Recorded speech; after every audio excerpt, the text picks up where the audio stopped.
Selamat berjumpa kembali dalam kuliah online kita. Sebelum kita mulai kuliah pada siang hari ini, kita awali dulu dengan doa. Berdoa menurut agama dan keyakinan masing-masing. Saya persilahkan.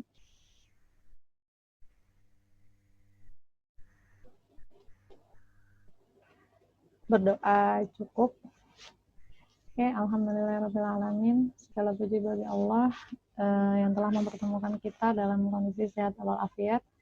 Hari ini kita berjumpa kembali dalam kuliah. Adapun agenda kita pada siang hari ini adalah membahas kelanjutan dari apa yang sudah kita bahas kemarin. Jadi kalau kemarin kita sudah bahas introduction mengenai machine learning, ada beberapa jenis dari machine learning, yakni ada supervised learning, kemudian ada unsupervised learning, kemudian ada reinforcement learning, dan ada ensemble learning. Nah, hari ini yang kita bahas adalah supervised learning. Jadi, algoritma yang termasuk ke dalam supervised learning.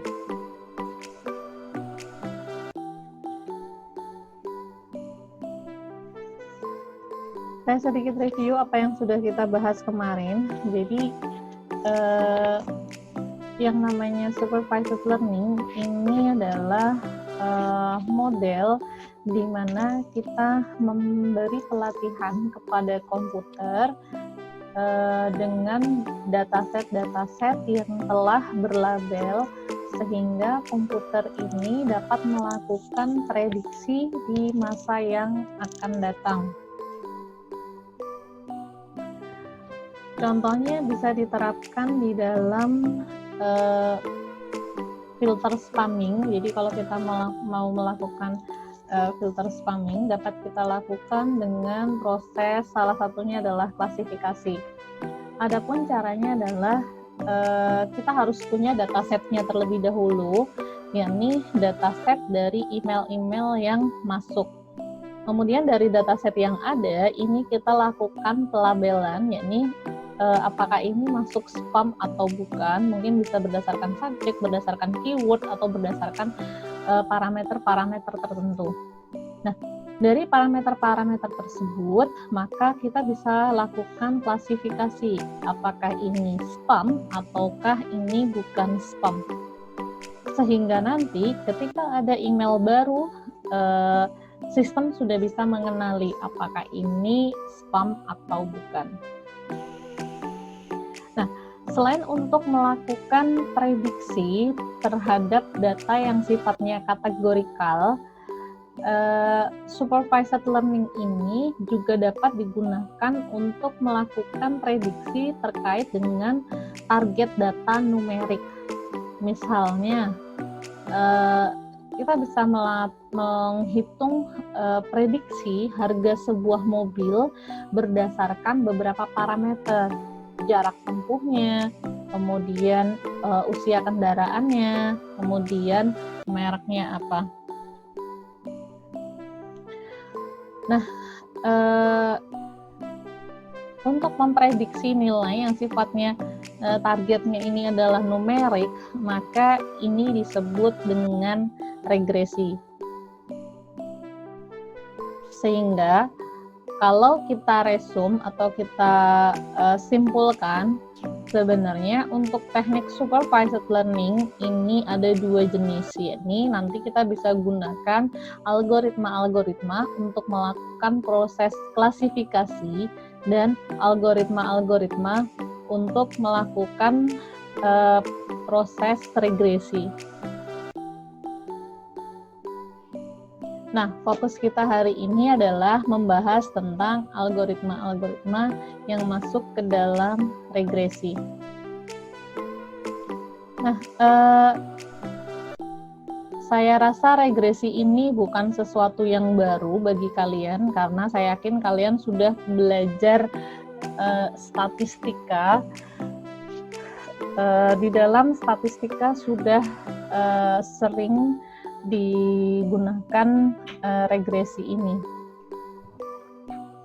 Seperti yang kalian tahu bahwa sebenarnya fungsi regresi ini adalah untuk mengetahui hubungan antara dua variabel atau lebih, atau untuk mengetahui apa sih relasi dari objek-objek yang akan kita teliti. Nah, di sini regresi ini berusaha menghitung atau menemukan fungsi yang akan memodelkan data dengan meminimalisir selisih yang ada dari data prediksi atau data peramalan dengan data aktual atau data yang sebenarnya. Sehingga di sini regresi ini dapat dipandang sebagai alat ukur untuk mengetahui adanya korelasi atau hubungan antara variabel dependent atau variabel terikat atau variabel tak bebas atau variabel prediktor dengan variabel independen. Nah, analisis regresi ini dapat menentukan tingkat perubahan suatu variabel terhadap variabel lainnya. Nah, regresi pada umumnya digunakan untuk melakukan proses prediksi ataupun juga peramalan. Jadi kalau kalian dengar kata prediction atau forecast, nah itu salah satunya bisa digunakan algoritma-algoritma regresi. Nah, prediksi ini dapat digunakan untuk memperkirakan nilai-nilai data yang bertipe apa saja dan kapan saja. Bisa masa lalu, masa sekarang, masa depan. Kemudian kalau peramalan bisa juga untuk memperkirakan hal-hal yang sifatnya time series atau di masa depan seperti itu. Nah, seringkali istilah regresi ini menjadi rancu ketika ada istilah lain, yakni yang namanya proyeksi atau projection. Nah, proyeksi ini sebenarnya mirip ya dengan regresi. Dia ini merupakan estimasi atau perhitungan dari peramalan terhadap situasi yang akan datang berdasarkan tren yang ada sekarang. Nah, ini jadi data sekarang ini diproyeksikan untuk data yang akan datang. Jadi sebenarnya mungkin mirip-mirip, akan tetapi tekniknya yang akan berbeda.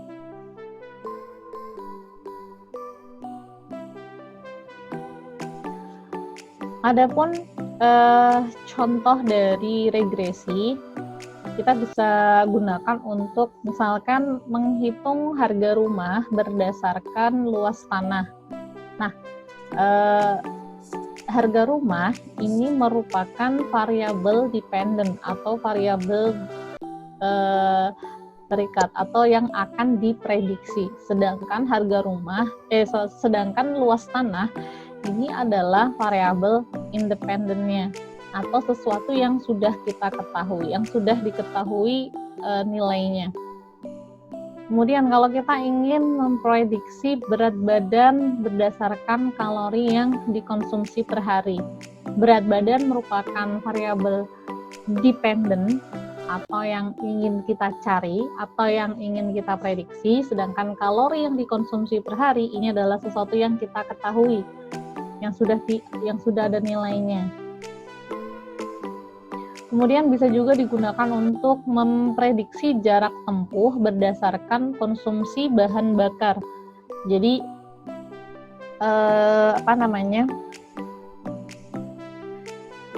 yang akan kita prediksi adalah jarak tempuh, berarti jarak tempuh ini adalah variabel dependentnya.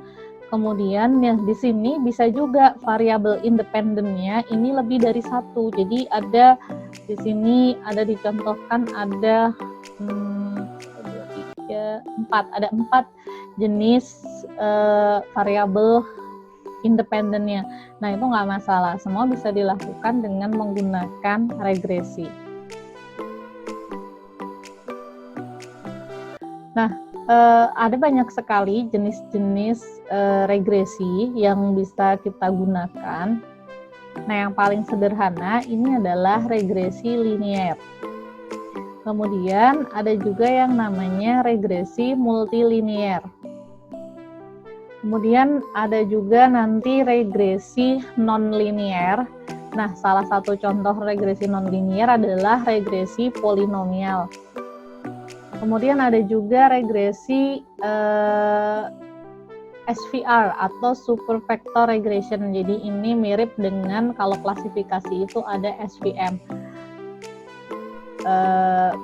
super vector mesin, seperti itu.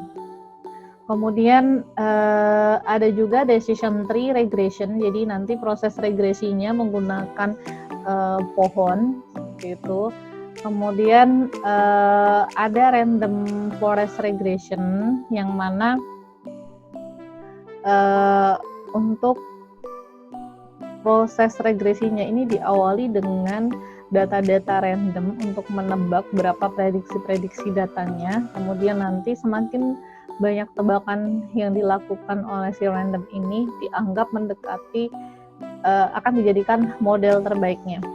Kemudian ada yang lebih advance lagi, yakni GAM atau Generalized Additive Model.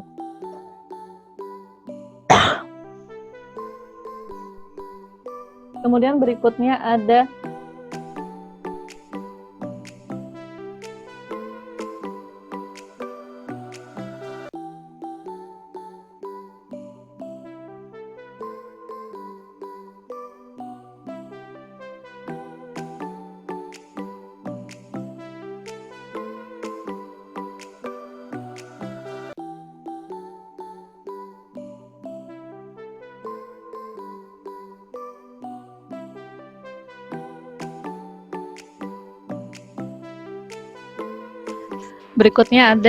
regresi multivariat.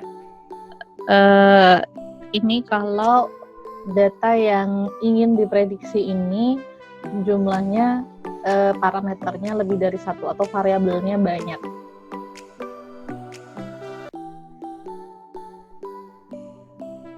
Kita masuk ke konsep regresi yang pertama, yakni regresi linear sederhana.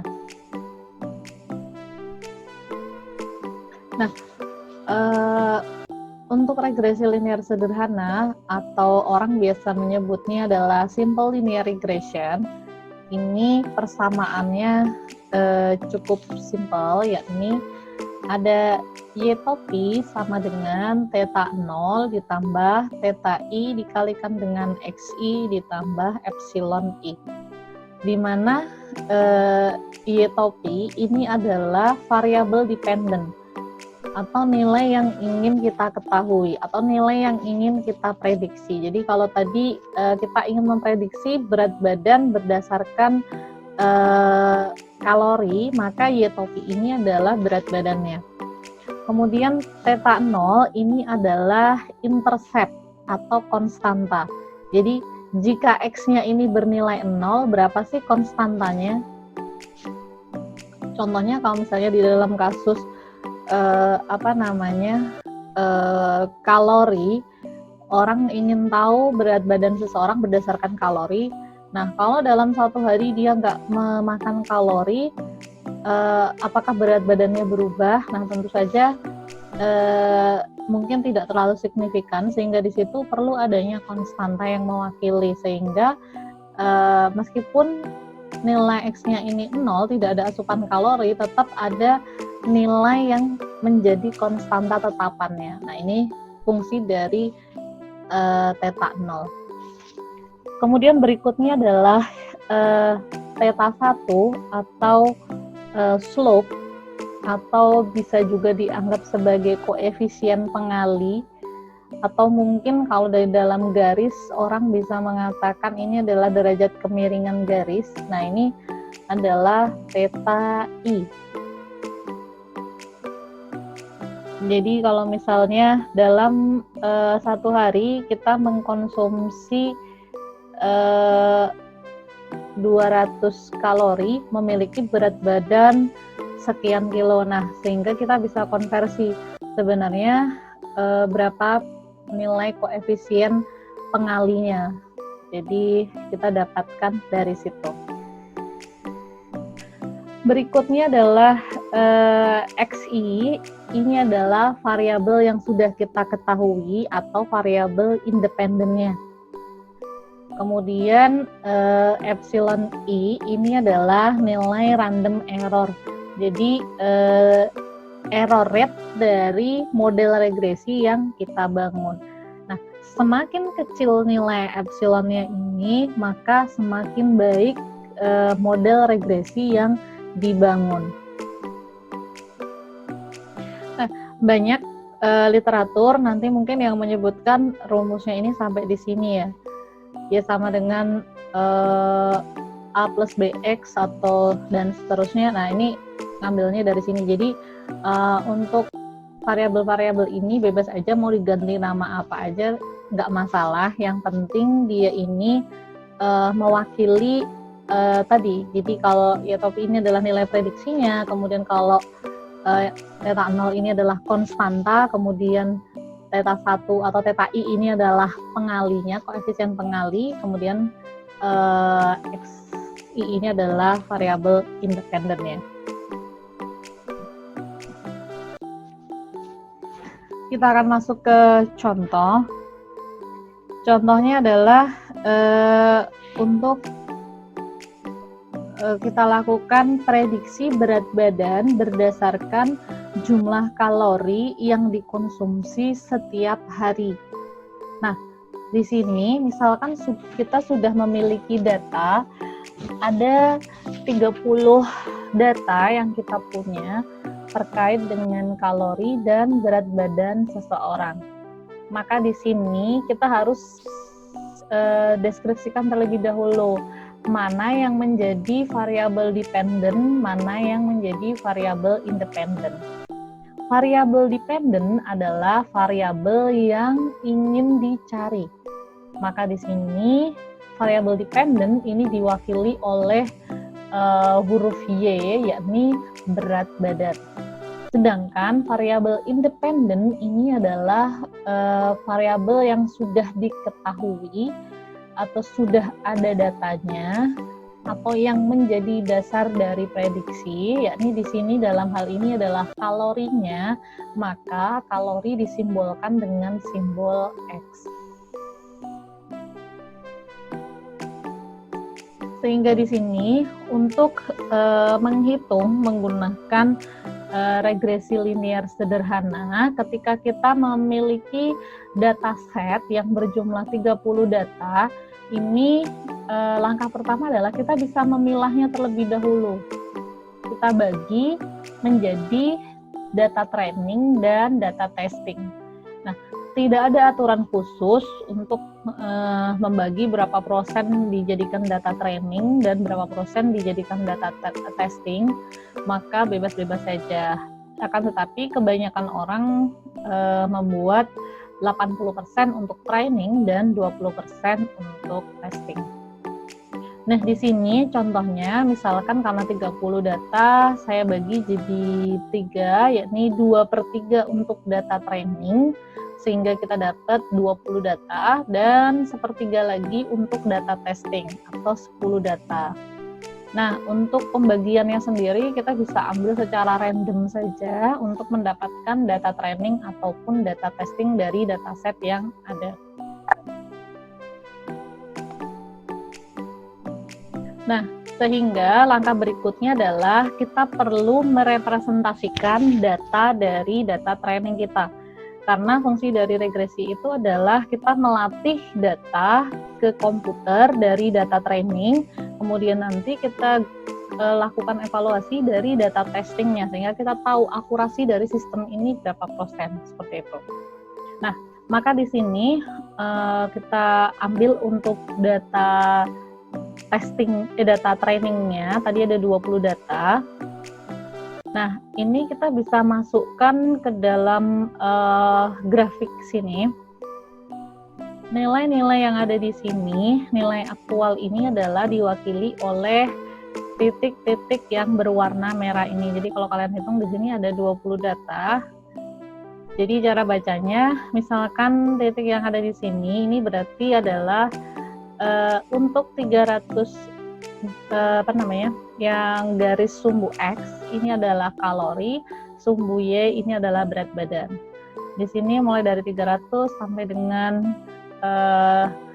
550, sedangkan untuk berat badannya antara 50 sampai dengan 90. Sehingga kalau kita lihat di sini untuk data pertama, ini ada kalorinya adalah 300, berarti di sini kemudian berat badannya adalah 42, berarti ada di bawahnya 50 sini. Sehingga kita dapatkan ini adalah titik yang pertama. Atau titik yang kedua, yakni 375 dan 51. Berarti 375 dan 51. Berarti ini adalah titik yang kedua. Dan seterusnya. Ini kita lakukan mapping datanya ke dalam grafiknya. Sehingga kita bisa lihat persebaran datanya. Nah, berdasarkan rumus ini, maka kita bisa membuat garis lurus dengan kemiringan tertentu.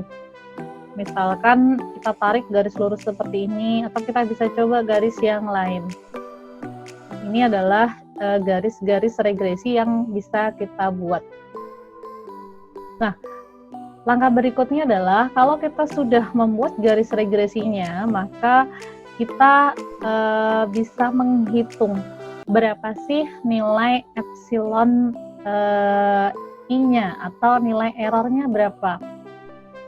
Dari mana kita dapatkan nilai errornya? Nah, di sini kita tahu bahwa titik-titik yang berwarna merah ini adalah mewakili data aktualnya. Sedangkan garis biru ini adalah titik-titik yang mewakili data prediksi kita. Sehingga kalau kalian cocokkan di sini, misalkan saya ngambil data yang ke-10. Data yang ke-10 ini untuk kalori 32, berat badannya adalah 54.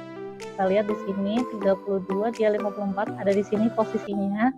Sedangkan kalau kita lakukan prediksi, kita tarik di sini, kita tarik garis lurus, maka dia ada di titik sini. Jadi kalau menurut regresi, ketika ada orang mengkonsumsi kalori sebesar 300 per hari, kalori per hari, maka berat badannya adalah 40. Maka di sini ada jarak antara data yang aktual dengan data hasil prediksi, atau antara Y dengan Y topi. Maka di sini untuk mencari nilai errornya, yakni Y dikurangi Y topi, sehingga kita dapatkan nilai Y ini diwakili oleh titik merah, ini kita dapat 54 dikurangi 40 ini adalah Y topi atau nilai prediksinya, sehingga kita dapatkan errornya atau selisihnya atau galatnya adalah 14. Nah, semua data ini kita hitung nilai galatnya. Kemudian kita bisa bereksperimen dengan bentuk garis yang lain. Misalkan dengan kemiringan tertentu kita bikin garis lurus lagi, kemudian kita hitung nilai error rate-nya masing-masing titik-titiknya. Nah, dari sini setelah kita hitung, ini kita bisa cari berapa nilai kumulatif dari errornya itu yang paling kecil. Itu jadi model yang paling bagus. Karena sekali lagi regresi ini tujuannya adalah untuk menemukan model yang bagus dengan error yang paling kecil dari regresi yang dibangun. Sehingga dengan kata lain kita bisa langsung menghitung nilai MSE-nya menggunakan 1 dibagi total data dari jumlah data, yakni sigma dari I sama dengan 1 sampai data ke N dari Y dikurangi Y topi, kemudian kita kuadratkan. Nah, di sini kenapa perlu dikuadratkan? Kalau di sini tadi kita tidak perlu dikuadratkan. Karena nanti boleh jadi jaraknya itu minus, sehingga di sini fungsi kuadratnya ini adalah untuk mendapatkan nilai mutlak. Jadi berapapun galatnya itu nilainya selalu positif. Kemudian kita kalikan dengan 1 dibagi jumlah data, sehingga kita dapatkan nanti nilai yang paling kecil. Jadi MSE-nya ini yang paling kecil atau yang paling minimum. Nah, itu jadi model terbaik dari regresi linier sederhana kita.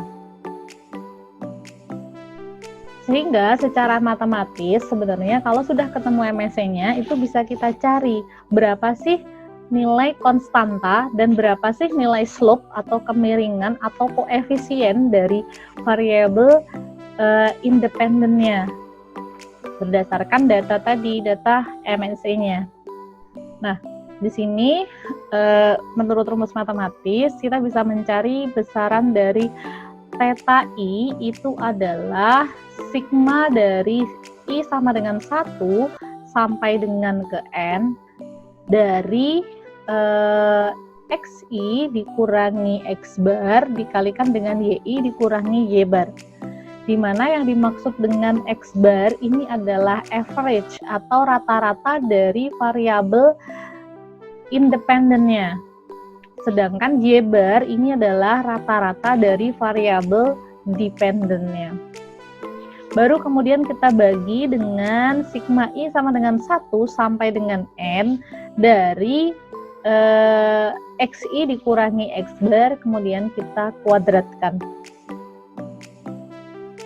Nah, di sini untuk menghitungnya, maka kita untuk agar mudah, kita perlu tabel bantu.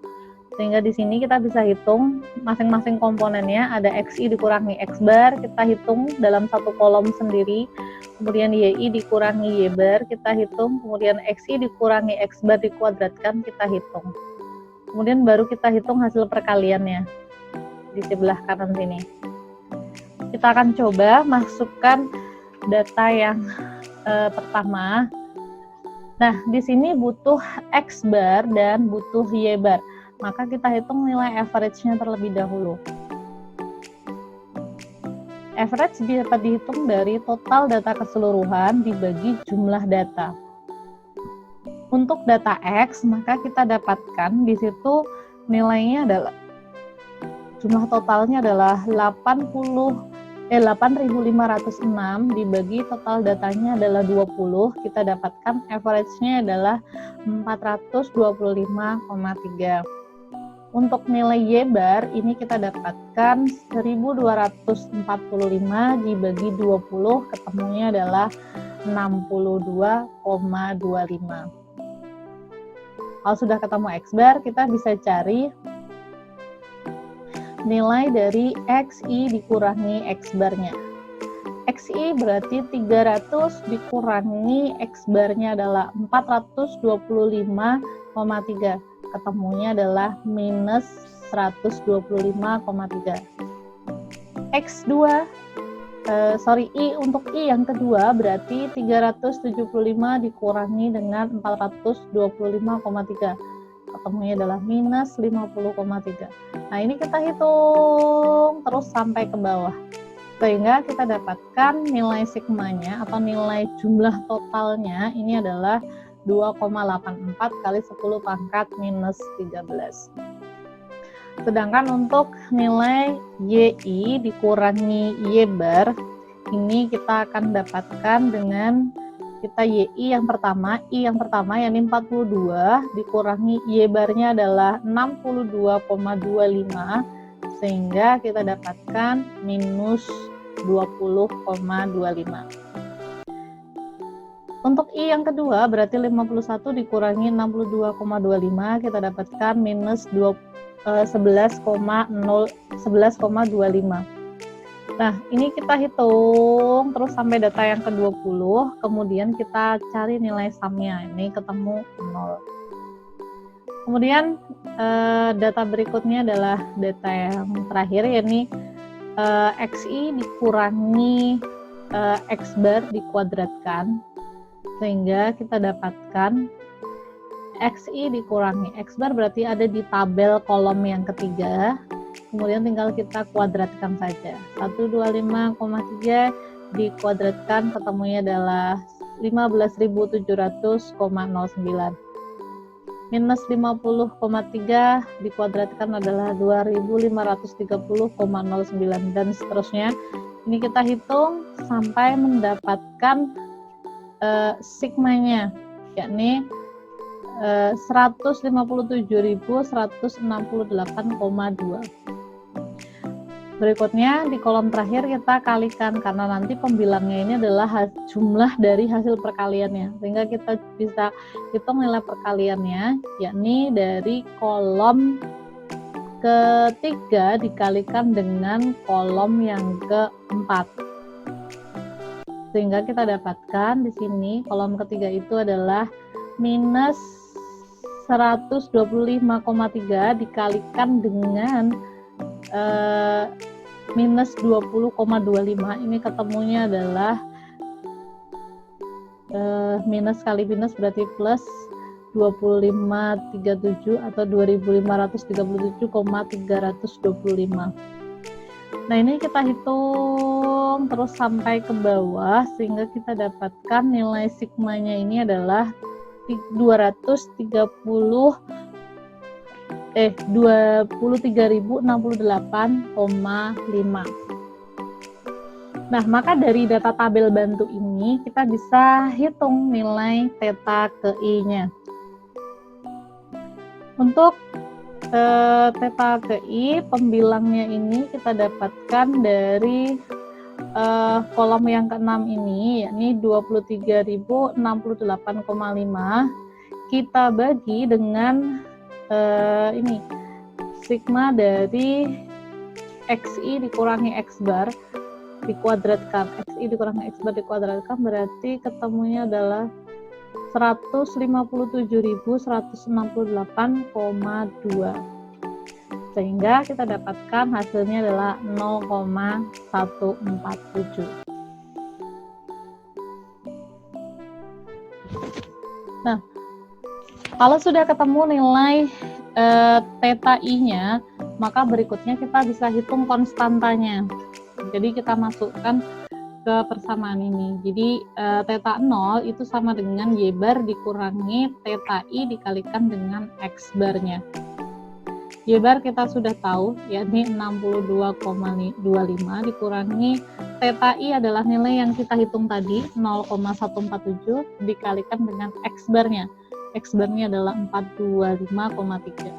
Sehingga kita dapatkan di sini nilai konstantanya itu adalah 62,25 dikurangi 62,5191, sehingga ketemunya adalah minus 0,2691. Nah, ini nggak harus positif karena konstanta ini bisa bilangan bulat negatif ataupun juga bilangan bulat positif. Nanti akan mempengaruhi dari bentuk grafiknya.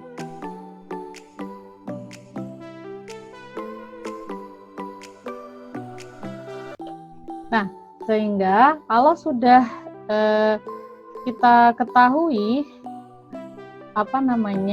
besaran dari slope ataupun juga interceptnya, konstanta ataupun juga kemiringannya atau konstanta dengan koefisiennya, maka kita bisa melakukan ramalan atau kita bisa tebak nilai prediksinya dari berat badan pada data testing yang sudah kita miliki tadi.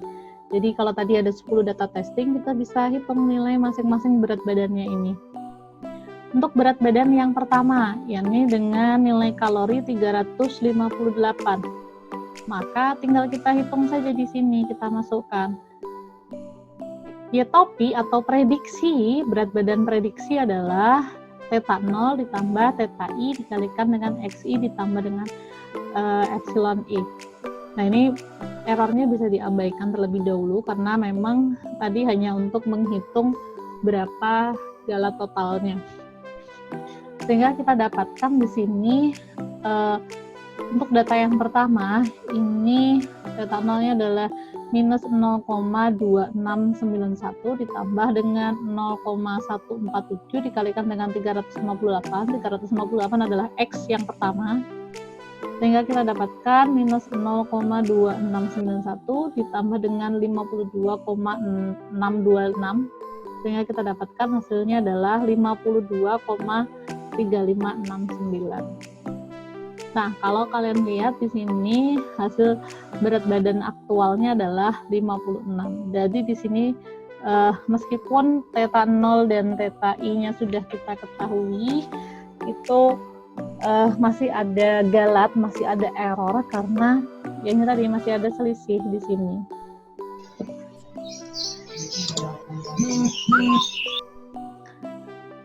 Berikutnya adalah regresi multilinear atau biasa dikenal dengan multilinear regression.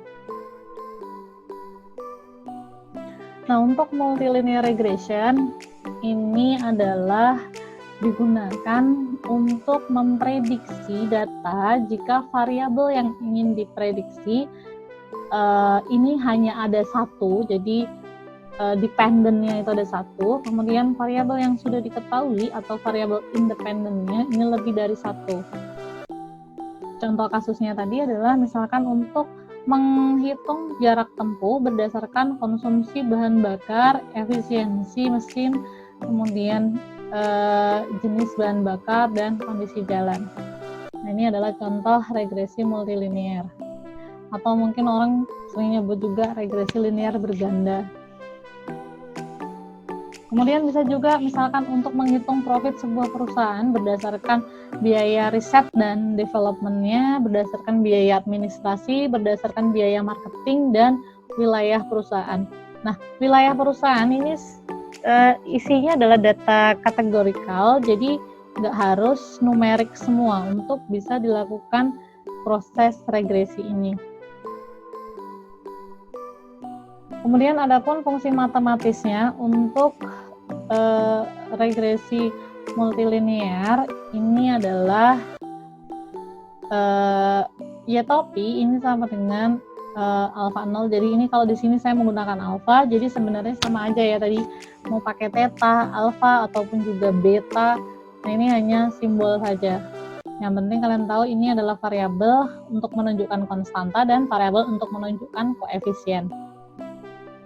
Kemudian alfa 0 ditambah dengan alfa 1 dikalikan dengan x1 tambah alfa 2 kali x2 tambah sampai dengan jumlah total variabel independennya atau xn-nya.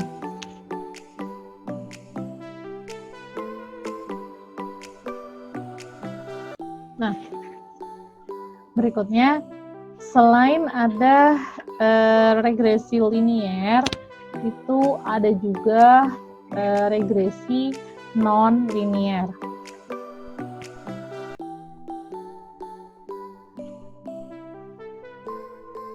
Nah, regresi non-linear ini merupakan relasi antara variabel independen X dengan variabel dependen Y yang menghasilkan fungsi non-linear dari model data yang ada.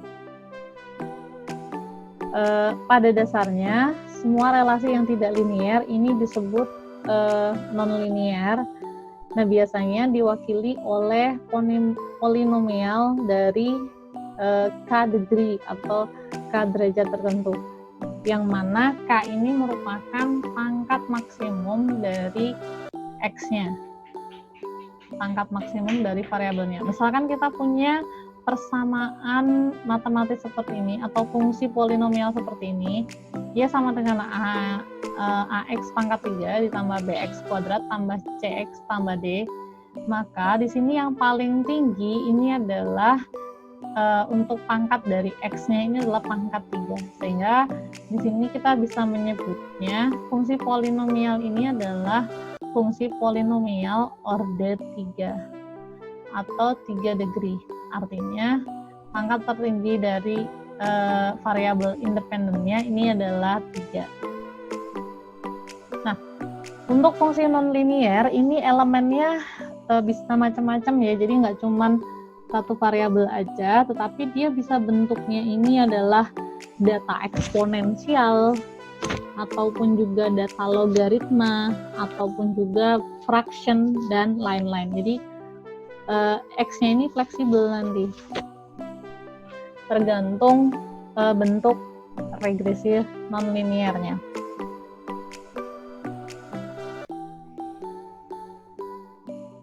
Nah, yang menjadi pertanyaannya adalah kapan sih kita menggunakan regresi linear? Nah, Untuk menjawab pertanyaan ini, tentunya yang pertama adalah kita lihat dulu bentuk datanya, yang mana bentuk data ini bisa dilihat dari visualisasi data yang digambarkan dalam grafik. Sebentar, saya mohon izin untuk minum dulu.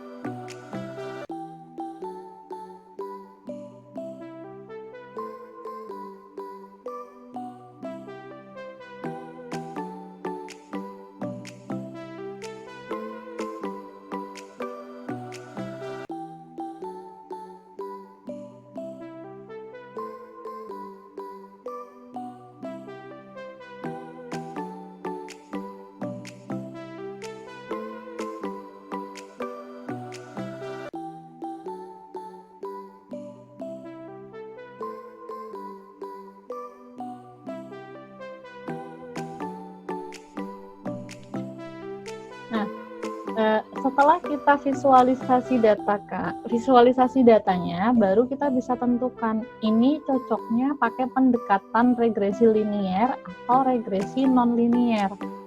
Misalkan kita punya datanya ini adalah titik-titik biru, maka kalau kita lihat, kita amati, ini cukup diselesaikan dengan garis lurus saja, dan hasil garis lurus ini sudah mendekati prediksinya seperti itu. Sehingga bentuk data seperti ini bisa kita selesaikan menggunakan konsep regresi linier.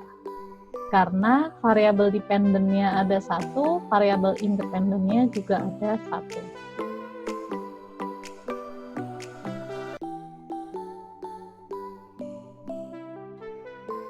Nah, kemudian kalau yang kedua, kita punya model data seperti ini, titik-titiknya ada di yang digambarkan oleh titik-titik data biru ini. Maka di sini kalau kita mau buat garis linier, misalkan kita tarik garis lurus di sini, nah maka yang terjadi adalah akan terjadi underfitting, yakni banyak sekali data yang ada di sini ini nggak masuk garis atau nggak tepat nanti prediksinya, melenceng jauh dari garis yang kita punya, sehingga untuk data yang seperti ini tidak cocok untuk menggunakan regresi linier sederhana. Atau kalau kita tarik garis di sini, maka data yang di sebelah sini ini juga banyak yang nggak dapat, sehingga kita bisa gunakan garis lengkung, ini menggunakan regresi polinomial. Nah, untuk regresi polinomial bisa dicoba-coba nanti pakai orde 1, orde 2, orde 3 sampai kita dapatkan model data yang correct fit atau yang tepat, yang bagus kayak gitu. Jadi hampir semua titik itu bisa dilewati oleh kurva kita, oleh garis regresi kita, sehingga prediksinya nanti bisa mendekati data yang aktual atau akurasinya tinggi.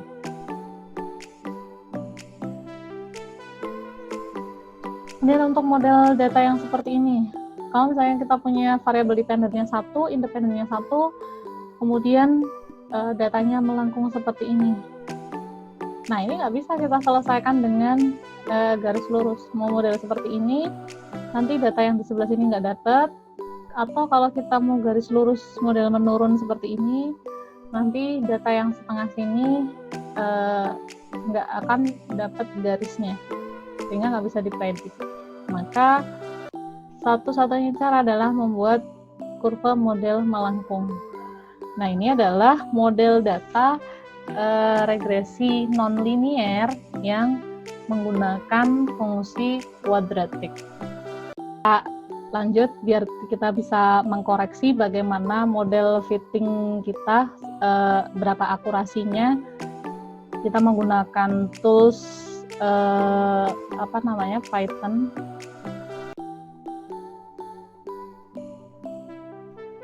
Nah, kemarin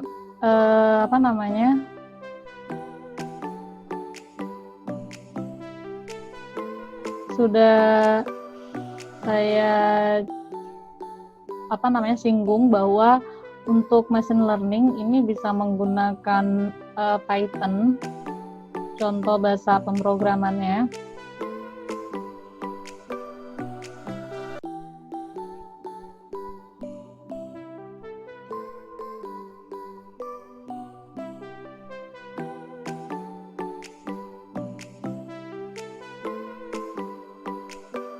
Nah, untuk Python sendiri ada banyak ya editornya. Kalian bisa milih mau pakai Spider, mau pakai Jupyter Notebook, atau mau pakai yang lain. Nah, ini saya contohkan yang menggunakan Jupyter Notebook, di mana kalau Jupyter Notebook ini basisnya adalah web. Jadi kalau kalian menginstal Python yang menggunakan Anaconda, itu udah langsung terinstall juga Jupyter Notebook-nya. Tetapi kalau tidak menginstal lewat Anaconda atau kalian menginstal sendiri Python-nya terpisah kayak gitu, maka Jupyter Notebook ini harus diinstal terlebih dahulu baru bisa digunakan. Nah, Jupyter Notebook ini banyak digunakan orang untuk memperlihatkan step by step dari proses machine learning yang ingin dijalankan. Kita coba yang regresi linear.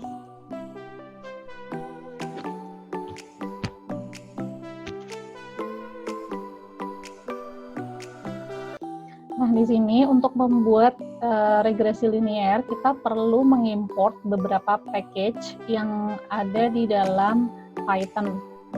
Kalian bisa ngimport matplotlib, kemarin sudah saya singgung, fungsinya untuk menggambarkan atau untuk visualisasi data. Kemudian ada yang namanya package pandas. Library pandas ini fungsinya untuk dia bisa connect data ke CSV, dia bisa ngimport data, kemudian nanti bisa slicing data dengan mudah seperti itu. Kemudian PyLab dan NumPy itu digunakan untuk proses penghitungan dari matematis algoritmanya machine learning itu sendiri. Nah, ini adalah contoh dari MIT yang mana dia mengambil datanya, ini datanya di-share secara publish. Nanti kalian bisa search di sini, kalian googling aja. Kalau mau nyoba. Nah, ini kalau dilihat dia isinya full consumption itu seperti ini datanya.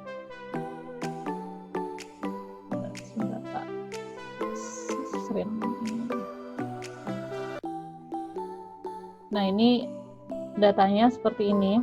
Jadi ada banyak kolom yang mana terkait dengan model kendaraan, kemudian dibuat di mana, kemudian modelnya seperti apa, jenis kelas dari kendaraannya, kemudian ukuran mesinnya, jenis silindernya, transmisinya seperti apa, tipenya seperti apa, konsumsi BBM-nya berapa. Kita bisa melakukan prediksi dari emisi CO2-nya. Nah, kadang kan kendaraan tidak lolos layak jalan kalau nilai emisi CO2-nya tinggi seperti itu. Nah, ini bisa kita predik nanti berdasarkan dari data-data yang ada di pabrik.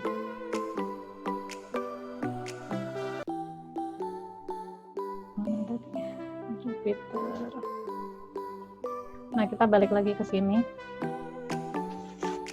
Setelah di-download, maka berikutnya kalau kita sudah ngimport library-library-nya, berikutnya adalah kita baca datanya. Nah, baca datanya ini menggunakan pandas. Tadi kan di sini pandas dialiaskan dengan PT, maka berikutnya adalah kita read datanya.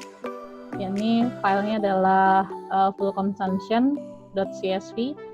Kemudian kita bisa tambahkan header-nya.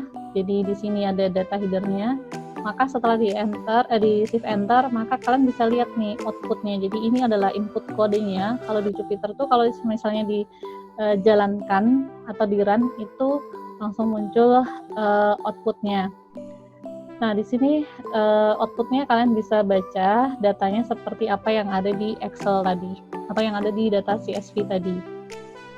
Kemudian berikutnya kita bisa melakukan data eksplorasi atau kita mengeksplorasi datanya, menggali datanya menggunakan metode describe. Sehingga kita dapatkan nih hasilnya. Kemudian berikutnya, jadi dari data ini kita dapat ini loh, kayak statistik, kita dapat minimalnya berapa, nilai min, kemudian standar deviasinya berapa, kuartil, persentil, kemudian nilai maksimumnya berapa, total datanya berapa, total sumnya berapa.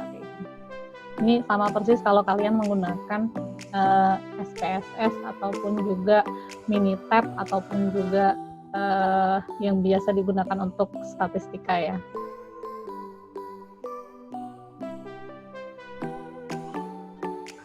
Berikutnya kita masih bisa mengeksplor lagi data-data kita dengan beberapa fitur, misalnya memberi label dari beberapa data yang kita butuhkan, kemudian kita bisa lihat histogramnya dari masing-masing parameternya. Jadi kalau mau tahu, grafik dari emisi CO2 ini seperti apa, grafik dari silinder seperti apa, ini kita bisa tampilkan dalam bentuk histogramnya. Ini bisa kita visualisasi. Kemudian berikutnya, nah yang paling penting adalah kita bisa lihat relasi dari masing-masing parameter ini kita visualisasikan dalam grafik tadi, dalam titik-titik tadi. Misalkan di sini kita mau lihat nih korelasi atau hubungan antara emisi dengan konsumsi bahan bakar. Maka kita bisa cari prediksi emisi CO2-nya berdasarkan konsumsi bahan bakar. Ini rentetan data-data, sebaran datanya, sehingga kalian bisa lihat, bisa nggak sih ini ditarik garis lurus untuk didapatkan data prediksinya seperti itu. Nah, ini kan bentuknya lurus banget ya, jadi ini masih relevan untuk menggunakan model grafik lurus. Kemudian berikutnya, kita bisa juga melihat, membandingkan hubungan antara parameter yang satu dengan parameter yang lain. Kalau tadi antara emisi dengan konsumsi bahan bakar, kalau yang berikutnya adalah emisi dengan ukuran ukuran mesin atau engine size. Nah ini kalau dilihat dari datanya masih juga bisa ditarik garis lurus, jadi masih bisa menggunakan regresi linier. Nah, berikutnya maka kita bisa juga melihat sebaran data antara korelasi antara silinder mesin, besaran silinder mesin dengan emisi CO2-nya.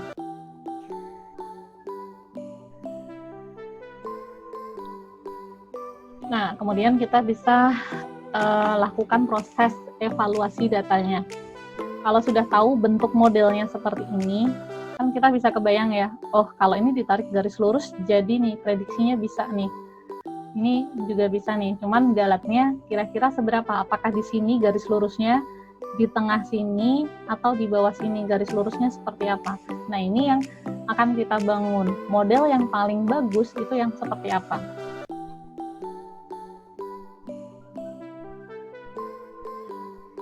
Maka langkah pertama setelah kita tahu model visualisasi datanya, kita bagi dua data, yakni data set yang kita punya. Kalau tadi ada banyak sekali data, maka kita bisa bagi jadi dua, yaitu jadi data training dan data testing. Nah, kalau kita menggunakan Python ini bisa langsung dibagi juga. menggunakan NumPy, bisa di slicing, datanya bisa langsung dipotong.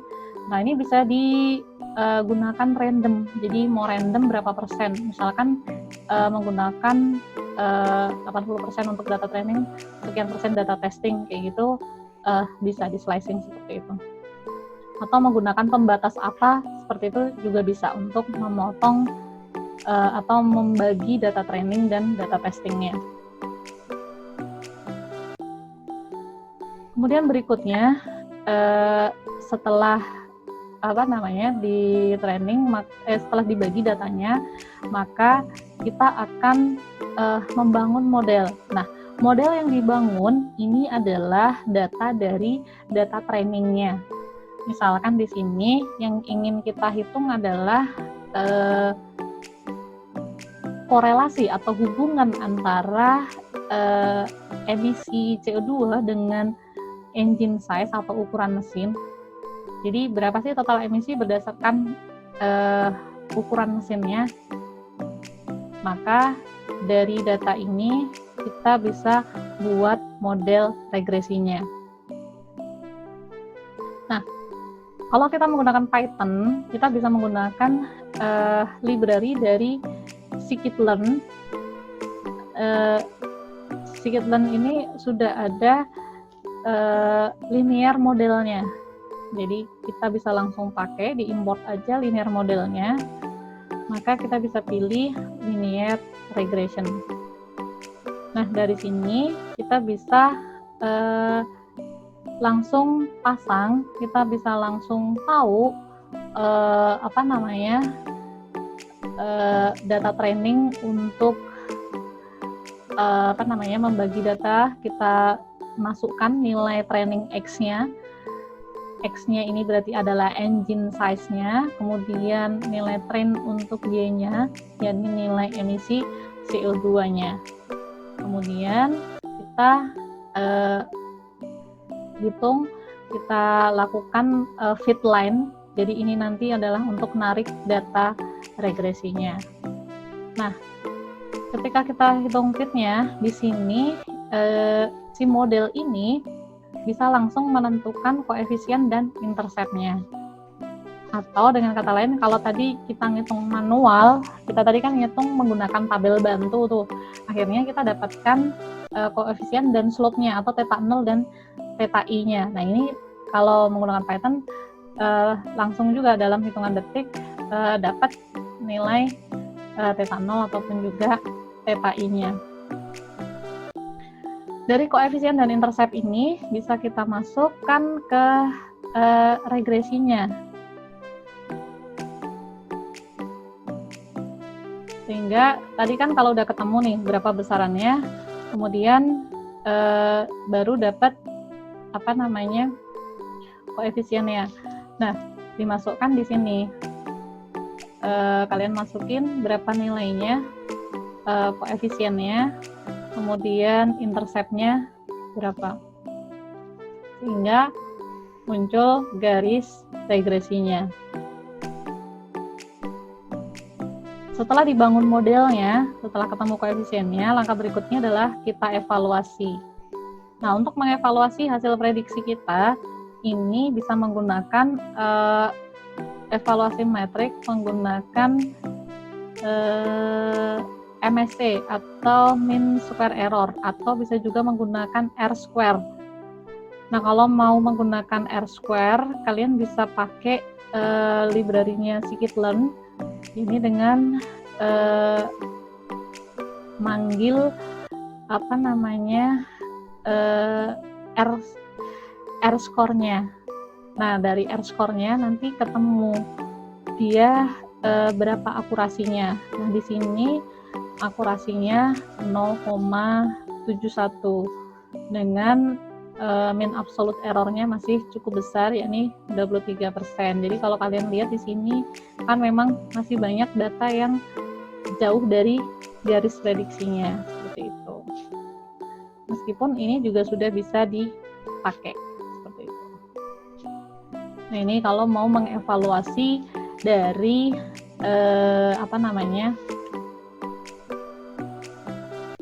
simple linear regression. Kemudian kalau berikutnya yang non-linear regression. Nah, untuk non-linear regression sama, silakan kalian import library NumPy, kemudian Matplotlib untuk menggambarkan visual datanya. Maka berikutnya adalah, ini cuma contoh data aja. Ini contoh data, kita masuk ke salah satu contohnya. Nah, misalkan kita mau menghitung atau memprediksi GDP. GDP itu kayak pendapatan per kapita dari sebuah negara. Nah, ini time series ya. Misalkan kita punya data dari tahun 1960 sampai dengan 2014 dari GDP negara Cina. Nah, ini sama caranya, kalian bisa copy data setnya di mana, tinggal dijalankan aja URL-nya, kemudian di paste, maka dapat nilai GDP-nya.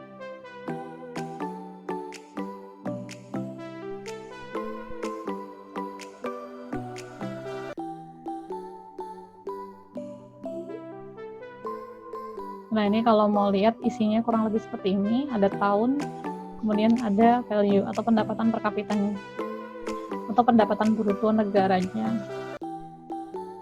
Nah, ini data mentahnya seperti ini, ada sekitar 55 data.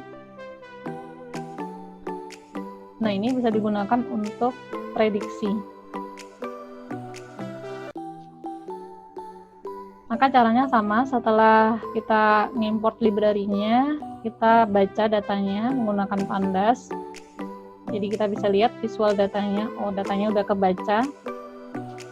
Kemudian berikutnya kita bisa lihat datasetnya seperti apa, yakni menggunakan Matplotlib, sama seperti tadi ya. Nanti kalian bisa pelajari lebih lanjut bagaimana ngeset datanya, mana yang jadi sumbu X, mana yang jadi sumbu Y, kemudian bagaimana slicing datanya, ini menggunakan Pandas seperti itu. Kemudian setelah divisualisasi data, berikutnya adalah kita memilih modelnya. Nah, kalau kalian lihat model datanya seperti ini, maka otomatis ketika kita coba tarik garis lurus seperti ini, pasti akan banyak data yang underfit, banyak data yang prediksinya nggak bisa. Kalau kita garis lurus di sini, cuma ada 2, tarik garis lurus di sini, garis lurus di sini, garis lurus di sini, nggak akan banyak, masih akan banyak data yang underfit atau tidak bisa terprediksi.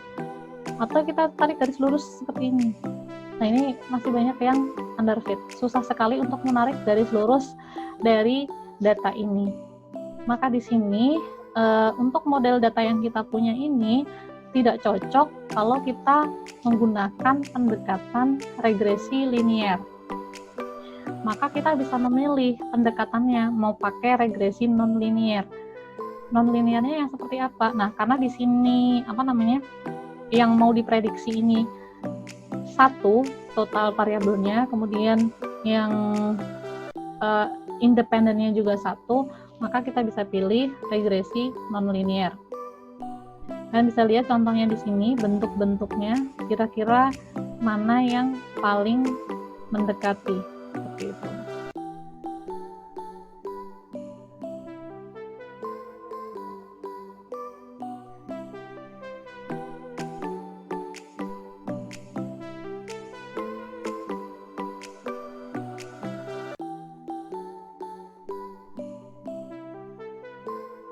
Nah, di sini kita bisa menggunakan pendekatan regresi non-linear menggunakan logistic function, atau kalau logistic function itu biasanya pakai fungsi sigmoid, yakni 1 dibagi berapa E pangkat bilangan eksponensial. Nah, di sini yang berpengaruh adalah nanti ada parameter beta 1 dan beta 2 yang nanti akan didapatkan dari model atau kelengkungan data ini. Nanti yang akan mempengaruhi tingkat kelengkungan data ini adalah beta 1 dan beta 2.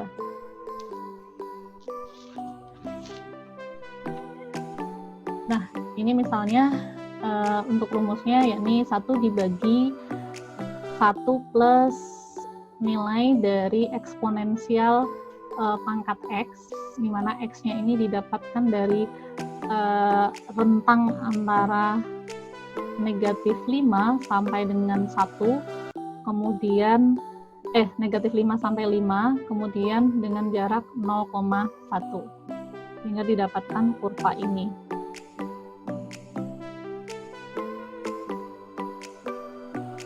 Atau sebenarnya ini adalah fungsi sigmoid ya, sekali lagi ini fungsi sigmoid. Berikutnya adalah dibangun modelnya.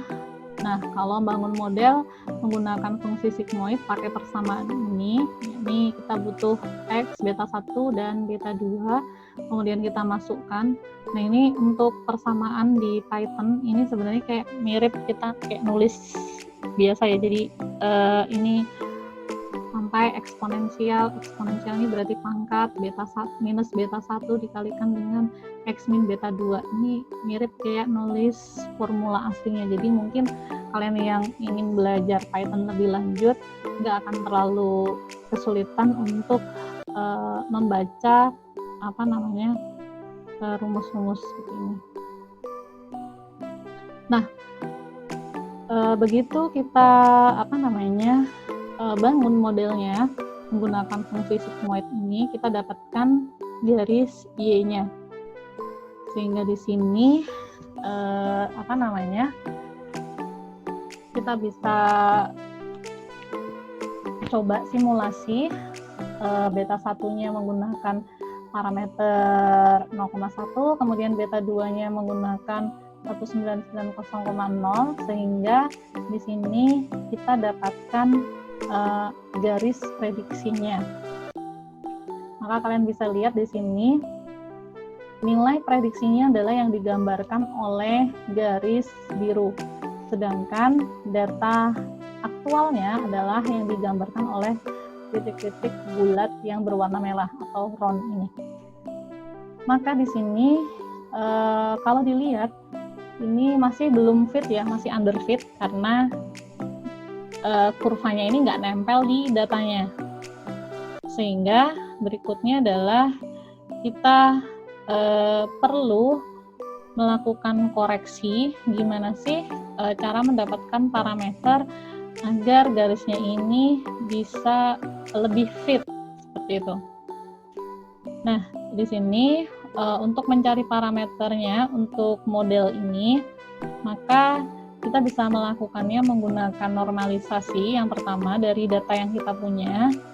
Normalisasi nanti ada beberapa cara ya, kalian bisa baca-baca referensi. Salah satunya adalah membagi data dibagi total maksimal dari datanya.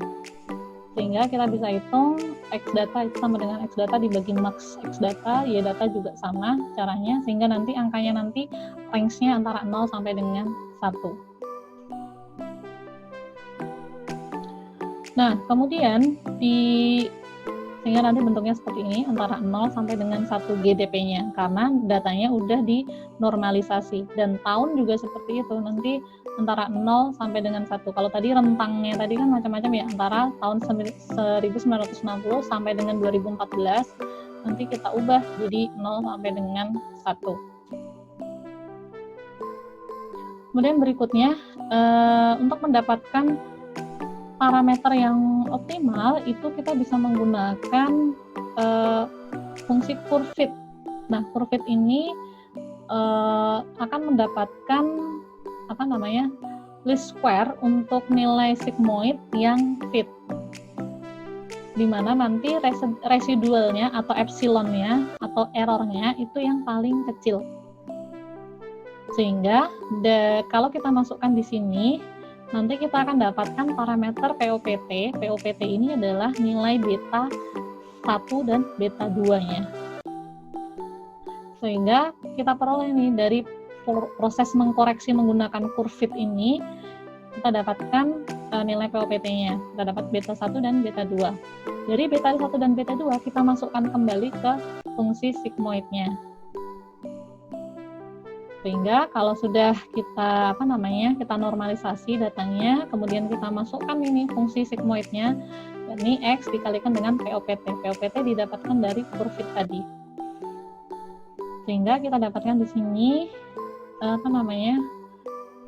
nilai prediksinya ini digambarkan oleh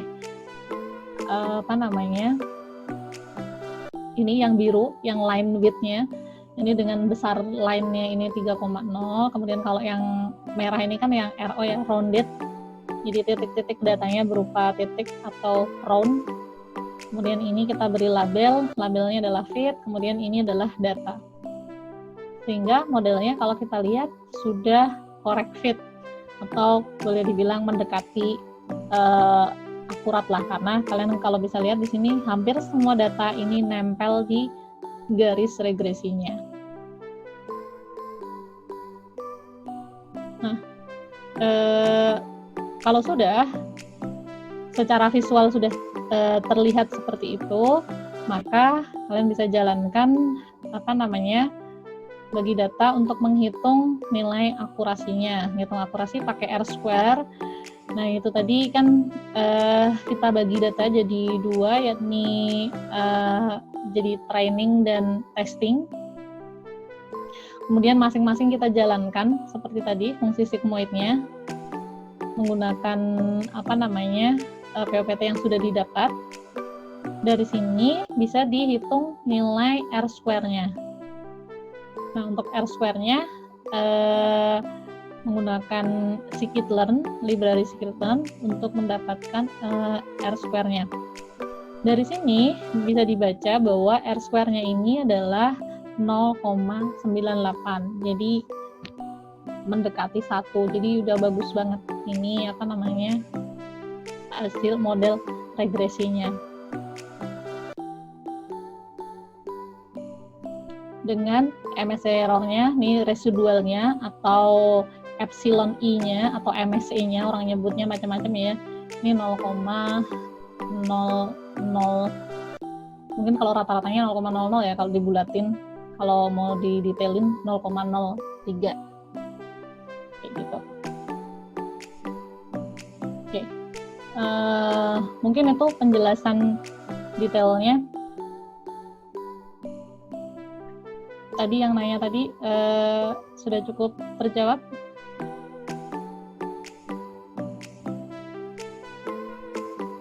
Sudah, Bu.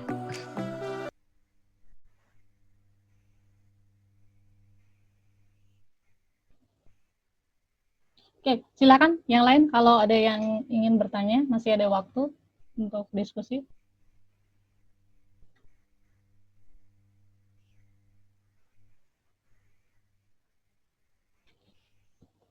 Nah, saya tambahkan, kalau misalnya kalian nggak pakai Jupyter, kalian juga bisa nyobain pakai Spider. Nah, kalau Spider ini bedanya dia langsung dieksekusi semuanya. Ya bisa juga sih ngelihat output by outputnya itu di sini di bagian konsolnya, tapi nggak kelihatan per step-stepnya, tapi langsung dieksekusi secara keseluruhan. Tapi untuk eksplorasi datanya sama-sama bisa untuk nampilin grafisnya, kemudian sama-sama bisa untuk mengeksplor datanya. Nah, kalau kalian pakai Spider juga bisa melihat ini misalnya udah kita slicing nih, datanya jadi training dan juga testing, ini bisa kita lihat, kita bisa breakdown. Nah, ini data trainingnya, kemudian ini data ini training juga. Misalnya ini data testingnya, X testing, Y testing, seperti itu. Jadi data awalnya seperti apa, salahnya seperti apa. Untuk importnya sama, untuk penggunaannya sama. Jadi ini cuman interface yang berbeda, editor yang berbeda. Kalau tadi menggunakan Jupyter, kalau ini menggunakan Spider. Bebas-bebas aja mau pilih pakai yang mana.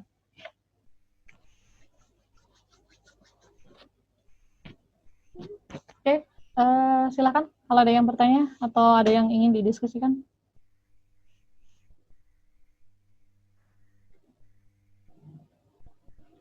Tidak ada. Kalau tidak ada, saya close perjumpaan kita sampai di sini.